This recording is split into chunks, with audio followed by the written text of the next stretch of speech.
Good evening. Thanks for joining us at Awaz News. I'm Kubrali and I'll be taking you through big news across Canada. Ted Baker, Brooks Brothers, and Lucky Brand begin closing sales in Canada. An absolute recipe for disaster, road rage leads to multi-vehicle crash on Highway 403 in Mississauga, OPP says. Police identify women shot and killed in Oakwood Village, suspect arrested. Suspect charged after woman repeatedly stabbed inside Oshawa home, police. Health groups ask Ontario to develop alcohol strategy ahead of loser prohibition. Police released 3D images of young child found in an Ontario river 2 years ago. Subway service could remain suspended on part of Line 2 for rush hour, TTC says. Those were the headlines, and now let's jump through the details. Multiple health organizations are asking Ontario to develop a comprehensive strategy to prepare for the province's upcoming loosening of alcohol rules. Sales of beer, wine, cider, and ready-to-drink cocktails will be allowed in convenience stores and all grocery stores in Ontario by 2026. Premier Doug Ford promised in 2018 to expand the sale of alcohol just prior to that year's election, which he ended up winning. More than a dozen health organizations are calling for an alcohol strategy, echoing Ontario's Chief Medical Officer of Health, Dr. Kieran Moore. The Canadian Mental Health Association and the Centre of Addiction and Mental Health, among others, say alcohol leads to thousands of deaths in Ontario and hundreds of thousands of hospital admissions every year. The province has said it will spend $10 million to support social responsibility and public health efforts related to the consumption of alcohol as part of its 10-year, $3.8 billion mental health program. Police have released a three-dimensional image of a young child whose remains were discovered in the Grand River in Dunnville, Ontario, almost 2 years ago. Ontario Provincial Police released the images on Monday along with the news of $50,000 reward provided by the Ontario government for anyone who could provide information leading to the identity of the child. We need the community's help in this disturbing and tragic case involving a young child, Inspector Sean Glassford of the OPP Criminal Investigation Branch said in a statement. We hope that the 3D facial approximation will spark someone's memory and that they come forward. Together, we can give this child her name back. The child's remains were found on May 17, 2022 by two individuals fishing on a boat. Police said the facial approximation is that of a female child between the ages of 10.5 months and 3 years at the time of her death.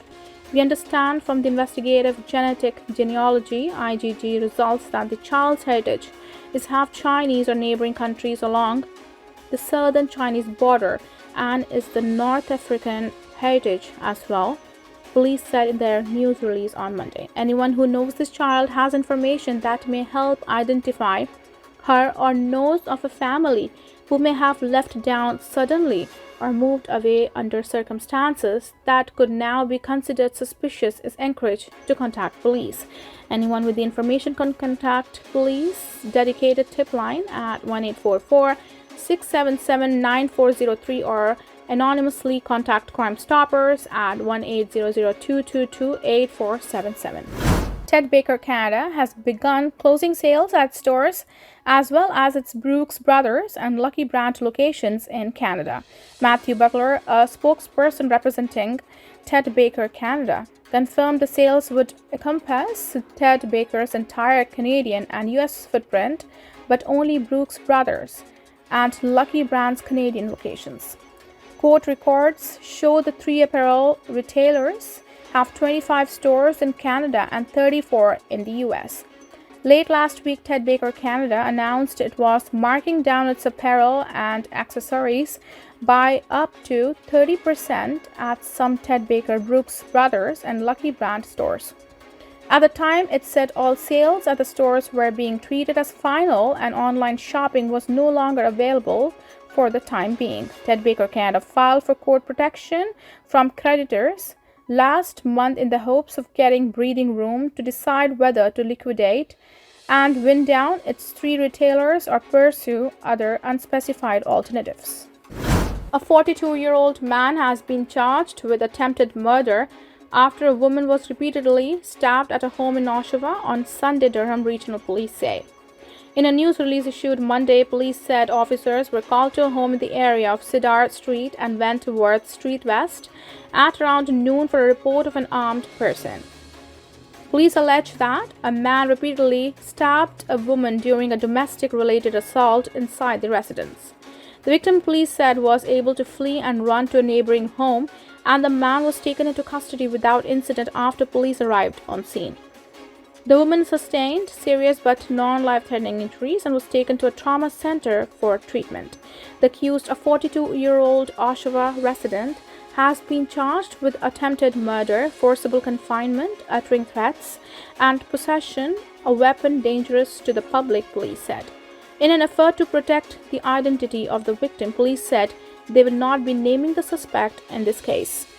Subway service is expected to remain suspended through the afternoon rush on a portion of Line 2 due to hydraulic oil leak that was first detected on Monday morning. The pause in service due to slippery track conditions near Sherborne Station began at around 7:30 a.m. with no estimated time of resolution as late Monday afternoon. Toronto Transit Commission TTC spokesperson Stuart Green told Awaz News. It looks like this could take us into the afternoon rush, Green said. Overnight, Green said a work car dropped hydraulic acid between Yonge and Castle Frank stations. The closure stretches between St. George and Broadview station, which Green explained is because there are limited turn-back locations for the trains. At this point, Green said the TTC doesn't know how the hydraulic oil leak happened, but manual deep cleaning is underway. Over the last 80 days, there have been 3 significant issues during peak travel times on Line 2 in the east, and Green acknowledged. He said TTC delays fluctuate. At times there are none, and other times there are several in a condensed time period. In the meantime, 107 shuttle buses are running at peak transit times. The TTC is advising customers heading north from downtown to take the 504 King or 505 Dundas Street cars to Broadview Station or Go Transit to Kennedy or Danforth stations. Due to this situation, a TTC fare is available as an alternative for those taking Go Transit. A 27-year-old man has been charged with murder in connection with fatal shooting of woman at a residence in city's Oakwood Village neighborhood over the weekend, Toronto police say. Officers were called to a home in the area of Eglinton Avenue West and Northcliffe Boulevard near Dufferin Street shortly after 5 a.m. on Saturday for a reported shooting. Investigators said they arrived at the residence.